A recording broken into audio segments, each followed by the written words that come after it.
Welcome back to our weekly Bible study. We've been looking at different miracles in Scripture, principally to remind ourselves that God is a God of love and a God of miracles. Now, many of us may have heard this expression, trial by fire. If you're not too sure the meaning of this particular phrase, it actually originated from medieval understanding. A trial by fire is a test of one's ability to function under pressure. And the implication is that once one successfully survives the trial by fire, he has proved his mastery. Our scripture today features three followers of God, Shadrach, Meshach, and Abednego, who all refused to worship a false idol. As a result of their actions, the king decided to throw them into a large furnace. One could say a trial by fire tested them. Let's take a moment and read from Daniel chapter 3, 19 through to 27. Then Nebuchadnezzar was furious with Shadrach, Meshach, and Abednego, and his attitude toward them changed. He ordered the furnace heated 7 times hotter than usual, and commanded some of the strongest soldiers in his army to tie up Shadrach, Meshach, and Abednego, and throw them into the blazing furnace. So these men, wearing their robes, trousers, turbans, and other clothes, were bound and thrown into the blazing furnace. The king's command was so urgent, and the furnace so hot, that the flames of the fire killed the soldiers who took up Shadrach, Meshach, and Abednego, and these 3 men, firmly tied, fell into the blazing furnace. Then King Nebuchadnezzar leaped to his feet in amazement and asked his advisers, "Weren't there 3 men that we tied up and threw into the fire?" They replied, "Certainly, O king."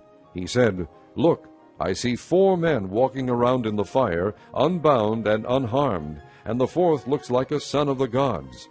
Nebuchadnezzar then approached the opening of the blazing furnace and shouted, "Shadrach, Meshach, and Abednego, servants of the Most High God, come out, come here." So Shadrach, Meshach, and Abednego came out of the fire, and the satraps, prefects, governors, and royal advisers crowded around them. They saw that the fire had not harmed their bodies, nor was a hair of their heads singed. Their robes were not scorched, and there was no smell of fire on them. Have you ever been in a situation where you've had to prove your abilities to the people around you? Perhaps they didn't believe you were capable of carrying out the task, when you knew in your heart that you were more than capable. Shadrach, Meshach, and Abednego knew the 10 commandments.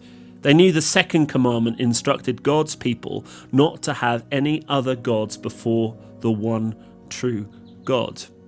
When a colossal statue was erected, and then everyone upon the sound of a horn was to bow down and worship it, the 3 men knew that it was very wrong. To follow through on the king's instructions would break God's law. They chose not to worship the statue, but this action infuriated the king. The punishment was to be thrown into a furnace so hot that even the men tasked to throw Shadrach, Meshach, and Abednego into the furnace died. The men's faith was being put to the test. One could say even being trialed by fire. This is where the miracle presents itself. All 3 men not only survived the fire, but while they were inside the flames, they were joined by another person. Some say it could have even been Jesus.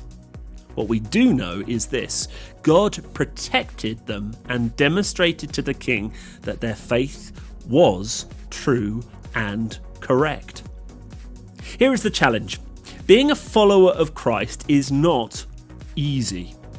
Sometimes people expect us to do things that we know are wrong. How we choose to react will be a demonstration of the sincerity of our relationship with God. Most of us who are viewing this video can consider ourselves fortunate. We live in societies where religious tolerance plays a part in our culture. People might not always agree with our understanding, perhaps at times make us feel a little uncomfortable, but the thought of being thrown into a fire for worshipping a false idol would be far from our understanding. But what if I was to tell you, even today, Some people in this world are imprisoned for owning a Bible, or are persecuted for gathering together as a church community. Many years back, I spent some time in a Christian mission in India, and while I was there, a terrible thing happened. A Christian missionary was killed just for being a Christian. It brought home the seriousness of my relationship with God. Would I be the person to be put on test, perhaps even die for my faith? Standing up for what is right is not always easy. It might even put us in a difficult, if not impossible, situation. The three men didn't know what God was going to do when they were thrown into the furnace. Yet they still proceeded into the fire knowing that they may die. They demonstrated that relationship with God was more important than bowing down to a false god. Some questions for you to think about. How has God helped you live for Him? How has your faith ever been put to the test? Do you know places in the world where it is difficult to be a Christian? What can you do to help? Once again, I thank you for spending this short time with us, going through miracles in the Bible. I'll return next week with a new Bible study. It just leaves me to wish you well for the remainder of this week.